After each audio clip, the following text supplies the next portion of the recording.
कि इन्होंने तो चूना लगाया है, इंशाल्लाह हम इनको पूरे प्लस्तर करेंगे, इनको कब्र की दीवारें याद कराएंगे। अभी ये क्या पता था सबसे घटिया प्लेस, सबसे चोरों के इलाके की जगह यही है।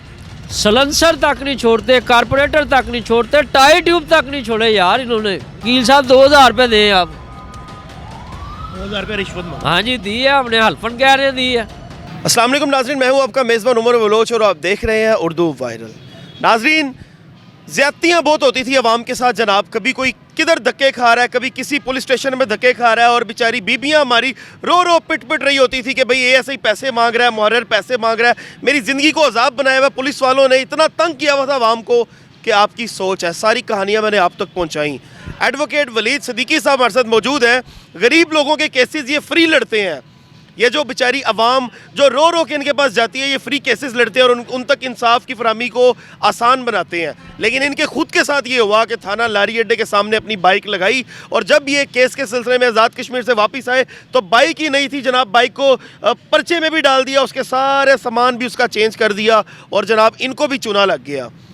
अवाम के बाद अब वकीलों को भी पुलिस चूना लगाने से बाज नहीं आ रही। इनसे बात करके पूछेंगे सारा क्या मामला है। अस्सलाम वालेकुम जी वालेकुम सलाम। वलीद भाई, आपको ही चूना लगा दिया पंजाब पुलिस ने? सर अल्लाह ताला इनको हिदायत दे जी, और इनको भी मज़ा चखाएँगे कि इन्होंने तो चूना लगाया है, इंशाल्लाह हम इनको पूरे प्लस्तर करेंगे, इनको कब्र की दीवारें याद कराएंगे। अभी हुआ क्या था, सारा मामला क्या हुआ ये था कि मैं अपनी मोटरसाइकिल थाने के बाहर, मैं समझता हूँ कि ये सबसे सेफ़ प्लेस है, बिल्कुल, मगर मुझे क्या पता था सबसे घटिया प्लेस, सबसे चोरों के इलाके की जगह यही है कि ये लोग चोरों को पुष्टपनाही कर रहे हैं। तो मैं वहाँ पे खड़ी करके गया हूँ कि यार इससे अच्छी जगह कोई नहीं है। रात के 3 बजे 4 बजे मैं गाड़ी में बैठा हूँ, वापस शाम को जब मैं आता हूँ तो वो देखता हूँ मोटरसाइकिल मुकदमे में डाल दी गई है, और जी बाइक के जो स्पेयर पार्ट्स थे वो सारे चेंज हो गए हैं। शाख वगैरह, engine, her cheese A to Z operate bike का। सलेंसर तक नहीं छोड़ते, कारपोरेटर तक नहीं छोड़ते, टाई ट्यूब तक नहीं छोड़े यार इन्होंने। हरकत करते हुए शर्म नहीं है? ये लोग तो अस्तगफिरुल्लाह, ये तो अपनी सगी माँ से भी पैसे ले लेते हैं जो इनके हालात हैं। अब आपने आके कहा नहीं कि यार ये मेरे साथ आप लोगों ने क्या किया? मुझे नहीं था पता कि मेरे साथ ये किया है। असल में हुआ ये कि मैं जाता हूँ समीउल्लाह मुहर्रिर के पास कि जनाब ये मेरी मोटरसाइकिल के साथ आप मुकदमे में डाल दिया। मैंने अपना गाड़ी का कागज़ दिए, बाकायदा गाड़ी का अपना शनाख्ती कार्ड भी दिया, अपना बार कार्ड भी दिया, इवन मैं यूनिफॉर्म में था। फिर बाकायदा मैंने बताया कि ये जिस मुकदमे में है ये मैं खुद मदई हूँ, इसमें कंप्लेनेंट हूँ। तो उसने मुझे 1 घंटा बिठाए रखा। अब वो मुझे कहता है वकील साहब ये मैं आपको नहीं दे सकता। अच्छा। मैंने कहा यार भाई मैं 1 लाख रुपए आपको दे जाता हूँ, मैंने घर जाना है, सुबह जहाँ बुलाओगे लीगल का मामला आता है मैं आ जाऊँगा, कोई इशू नहीं। मगर वो मेरे से तलख कलामी करता है कि जी वकील साहब आप चले जाए यहाँ से, आपको मैं कैसे दे दूँ, आप वकील हैं, कल को मैं आपको कहाँ से पकड़ूंगा। अच्छा। मैं कहा भाई लाख रुपए ले ले यार। ज़मानती तौर पे। हाँ, तो वो कहता ये नहीं। मैं ये कह के आ जाता हूँ। मैं फिर TBCT AVLS जो आरफ साहब हैं जी जिनके पास ये नामजद हुई उनके पास गया। हल्फन कह रहा हूँ 2000 रुपये में बिका वो। 2000 रुपये में? हाँ जी, बाइक भी दे रहा है, सारा कुछ कर रहा है, कोई आर्डर नहीं, कोई मामला नहीं है। मैंने कहा भाई मैंने खुद सुपुर्दारी कराई हुई है, ये मेरे पास आर्डर है, ये मैं LC से मैं खुद करा के लेके आया हूँ। आपकी पंजाब पुलिस ने मेरा साथ ही नहीं दिया था जब मैं कह रहा था पूरा ये पकड़े आप, ये जो गिरोह है इसको पूरा पकड़े। उन्होंने थाना मित्रू पूरा गिरोह पकड़ा है जो लाहौर से बाइकें स्मगल कर रहा है। DSP साहब के पास में गया हूँ, सप्लीमेंट्री स्टेटमेंट दी है, मगर मजाल है कि उन्होंने को तगदू की हो।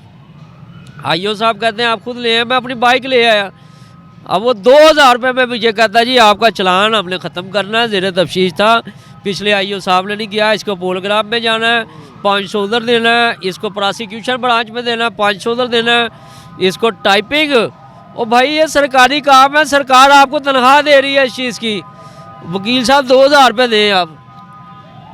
2000 रुपये रिश्वत मांगी? हाँ जी दी है, हमने हल्फन कह रहे दी है, हमने उसको कहा कि ले तुझे मिलूँगा ज़रूर मैं। अब IG साहब कहते हैं जी महकमा मैंने बिल्कुल सीधा कर दी है, सारे थाने मैंने जनाब रेविनेट कर दी है, मैंने SHOs रेविनेट कर दी है, मैंने एक एक चीज़ सुधार दी है। ओहो IG साहब आप मेरे पास आए या मुझे बुलाएं, मैं आपको प्रूफ दूंगा। आपने क्या खाक किया, आपका DIG इन्वेस्टिगेशन, आप ही के सब ऑर्डिनेट ASI पे इंक्वायरी साबित करता है, आपके IG पंजाब कंप्लेंट सेल पे देते हैं, आज तक उस पर कोई एक्शन नहीं हुआ। हम यहाँ पे लॉ जस्टिस प्रोवाइड कर रहे हैं, हम आपको देंगे। कहाँ कहाँ आपके थाना कल्चर में खामी है जो आप लोग ये लोग कर रहे हैं आवाम के साथ। आप शीशे के कमरे में बैठ के रिपोर्टें नहीं होती, या मोहसिन नकवी साहब के साथ रोड पे ये काम जस्टिस प्रोवाइड नहीं होगा। थाना कल्चर ठीक करना होगा आपको प्रॉपर। वलीद भाई लास्ट में क्या कहना चाहेंगे, और आपको बाइक वगैरह वो इजीली मिल जाएगी, कोई इंसाफ वगैरह या कोई मामला? बाइक मुझे नहीं चाहिए। ठीक है। बाइक अगर मैं लाया, ये मेरा आपसे वादा है, हाई कोर्ट के दरवाजे पे मैं आग लगाऊंगा कि ये साले चोर, इनको कोई पूछने वाला नहीं है, पुलिस वालों को काली बेड़े हैं। खुदारा मेरी आपसे दरख्वास्त यही है, अपने सिस्टम को ठीक करें, लोगों को इंसाफ उनके दरवाजे पे दे, ताकि लोग आपको दुआएं दें और अपने अहलकारों की अखलाकी तरबियत ज़रूर कराएं, इनका कब्र हशर ठीक कराएं। ये जो चंद पैसों के एवज़ अपना ईमान बेचते हैं, मेहरबानी इसको ठीक कराएं बस। बड़ा अच्छा आपने मैसेज दिया, और मेरी तरफ से भी सेम यही मैसेज है। मैंने यही कहना था कि जो थाने हैं इनसे बड़ी उम्मीदें होती हैं बेचारे मजलूमों को, और हमारे पास ऐसे केसेस आते रहते हैं कि जहाँ पे वो जाते हैं तो उनके साथ गलत बिहेवियर होता है, उनको गालियाँ दी जाती हैं, उनसे रिश्वत की डिमांड ली जाती है। तो मेहरबानी फरमा के जो आला हुकाम है, मेरी ये रिक्वेस्ट है कि थानों पे ध्यान दें, ये जो छोटे अफसर हैं इन पे ध्यान दें, इनको एजुकेट करने की ज़रूरत है। अपने मेज़बान को दीजिए इजाज़त, अल्लाह निगहबान।